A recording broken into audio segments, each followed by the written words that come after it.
از انواع تروماها و آسیب‌هایی که ممکنه ما در صحنه‌های حادثه ببینیم هموتراکس هست.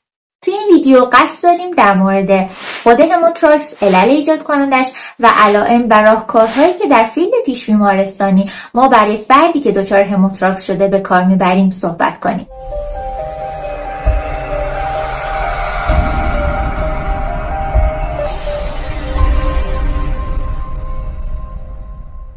سلام، من آیدا امامی هستم و اینجا EMS اکسپرته. هموتراکس به معنای تجمع خون در فضای جمع هستش.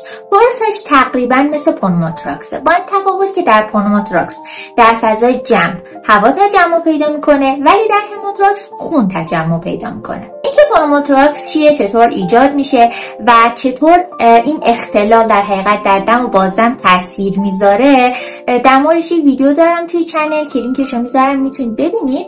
دقیقاً مشابه همون اتفاقی که توی پنوموتراکس میفته و در حقیقت باعث میشه که فشار جمع افزایش پیدا بکنه و نهایتاً باعث کلاپس ریه بشه و تهویه رو دچار اختلال بکنه، هموتراکس هم همینطور هستش، با این تفاوت که خون تجمع پیدا میکنه و اون خون فشار زیادی رو به ریه ها وارد میکنه و نهایتاً باعث کلاپس و در حقیقت موجب این میشه که تهویه کافی صورت نگیره. چه عواملی باعث ایجاد هموتراکس میشن؟ هر عاملی که باعث تجمع خون در فضای جمع بشه یک عاملی برای وقوع هموتراکس هستش. مثلا چی؟ مثلا زخم‌های نافذ مثل گلوله و چاقو و اینها که این آسیب باعث میشه که در حقیقت خون در فضای جمع تجمع پیدا بکنه.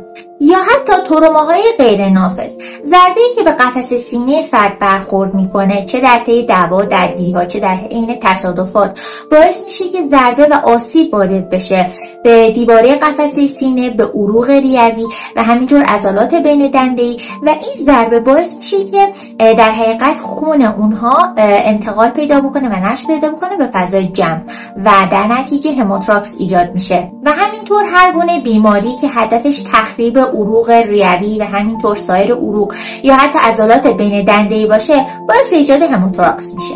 فردی که دچار هموتراکس میشه چه علائمی داره؟ علائمی که این فرد داره به شدت مشابه پنوموتراکس هستش. یعنی چی؟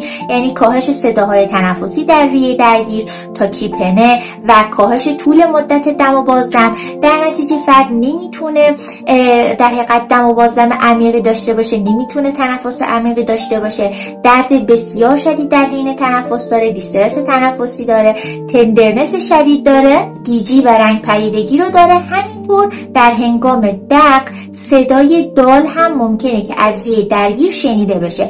این در حالتی هستش که ما در حین دق از یک ریه سالم صدای رزونانس میشنویم، ولی فردی که دچار هموتراکس میشه در هنگام دق صدای دال از ریه شنیده میشه. در مورد صداهای ریوی هم یه ویدیو توی چنل هست، هم در مورد دق صحبت کردیم و هم در مورد سمع صداهای ریوی صحبت کردیم که این هم میتونه براتون مفید باشه. اگر دوست داشتید تماشاش بکنید. علامت دیگه‌ای که فرد داره هایپوتانسیون هست. هایپوتانسیون یکی به خاطر این هستش که فشار جمع وقتی که افزایش پیدا میکنه باعث کلاپس ریه و شیست قلب میشه که تو ویدیو قلب در موردش صحبت کردیم با جزئیات. اما یه علت دیگهش میتونه این باشه که فرد داره وارد فاز شوک میشه. ببینید کنترل هموتراکس برای ما خیلی مهمه از دو جنبه. یکی این که ما توی هموتراکس یکی سر کار داریم با همون علائمی که تقریبا مشابه پنوموتراکس هستش، یعنی خود اون مقوله هموتراکس که خون در فضای جمع تجمع پیدا کرده، فشار داره افزایش پیدا میکنه و اینها. اما یک بعد دیگه مربوط میشه به اینکه ممکنه مصدوم وارد فاز شوک بشه. چرا فرد ممکنه وارد فاز شوک بشه؟ چون فضای جمع این قابلیت رو داره که 2.5 الی 3 لیتر خون رو در خودش جا بده. یعنی چی؟ یعنی که ممکنه فرد دچار هموتراکس بشه و ما هم بر بالین بیمار میریم، ولی چون ما هیچ دیدی به فضای جمع نداریم، هیچ امکان تصویربرداری، هیچ چیز دیگه نداریم، خب نمیبینیم که داره در حقیقت خون اونجا بیشتر تجمع پیدا میکنه و ممکنه یک آن به خودمون بیان ببینیم که بله زمان زیادی گذشته و فرد دچار فاز شوک شده. خب چرا وارد فاز شوک شده؟ این فرد که فقط هموتراکس داشت، علتش این بود که به مرور زمان حجم خون زیادی اونجا جمع میشه و خب بدن اون 3 لیتر خون رو انگار از دست داده و انگار از چرخه پمپاژ خارج شده. به خاطر همین ممکنه که فرد در کنار علائمی که گفتم علائم شوک رو هم از خودش نشون بده. در مورد شوک هم یه ویدیو دارم، اینکه انواع شوک رو توضیح دادم و همینطور شوک هموراژیک رو که مورد بحث ماست توی این ویدیو میتونید رو ببینید. در مورد اقداماتش و همینطور علائم مصدوم هم کامل صحبت شده. برای فردی که دچار هموتراکس شده چه اقداماتی باید انجام بدیم؟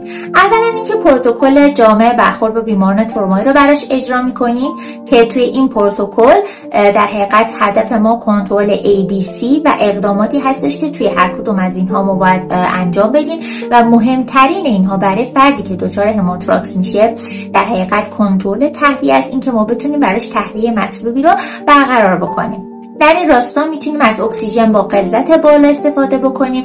همینطور اگر تنفس اوکی نبود میتونیم از BVM استفاده کنیم و اگر دیدیم که نمیتونیم نتیجه مطلوب رو بگیریم حتی اینتوباسیون هم برای چنین فردی توصیه میشه. رگگیری انجام میشه و سرم تراپی هم باید در اسرع وقت آغاز بشه. اما که چه مقدار سرم تراپی باید برای مصدوم انجام بشه بستگی داره به فشار خون مصدوم و اینکه در چه شرایطی قرار داره. اگر فردی که باهاش مواجه هستیم مشابه همین فردی که خب هموتراکس داره و احتمالاً در مراحل آخر وارد فاز شوک میشه، ما هدفمون این هستش که فشار خونش رو بتونیم در محدوده 90 میلیمتر جیوه نگه داریم، نه کمتر و نه بیشتر. در نتیجه ما باید فشار خون مصدوم رو ارزیابی بکنیم، ببینیم در چه محدوده قرار داره.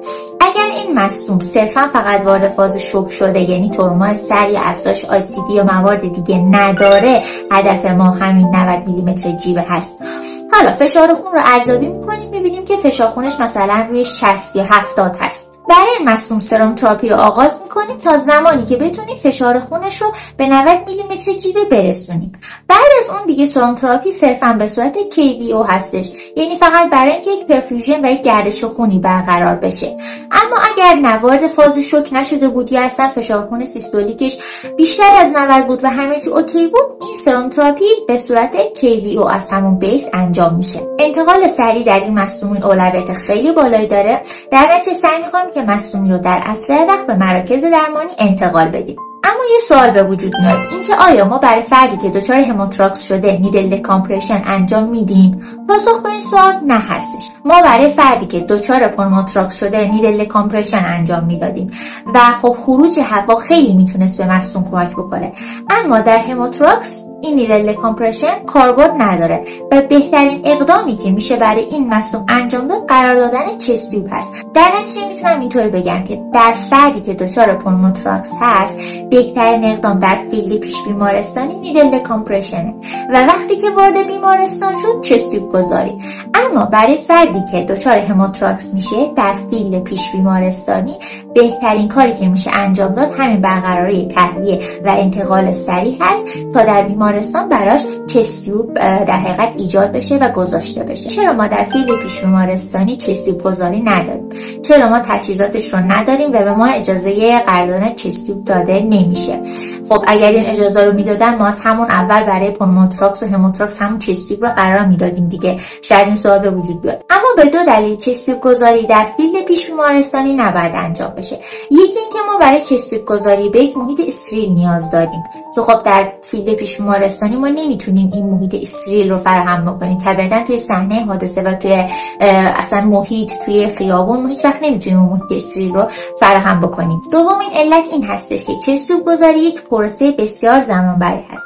این در حالیه که در فیلد پیش بیمارستانی هدفمون اینه که بتونیم اقدامات درمانی رو کمترین زمان ممکن و با بیشترین سرعت انجام بدیم و خب چست تیوب گذاری یک فرآیند زمانبره و ممکنه که جون مصدوم رو به خطر بندازه و حتی خب اگر بتونیم هم چست تیوب رو قرار بدیم چون محیط استریل نبوده امکان عفونت و امکان ابتلا مصدوم به انواع بیماری‌ها و عفونت‌ها بسیار بالاست. خیلی ممنونم که این ویدیو رو تماشا کردید. ممنونم که کانال رو سابسکرایب میکنید و ازش حمایت میکنید. اگر سوال یا نظری بود توی قسمت کامنت ها بنویسید تا با هم دیگه بیشتر بررسی کنیم و بیشتر یادش بگیریم. تا ویدیو بعدی، خداحافظ.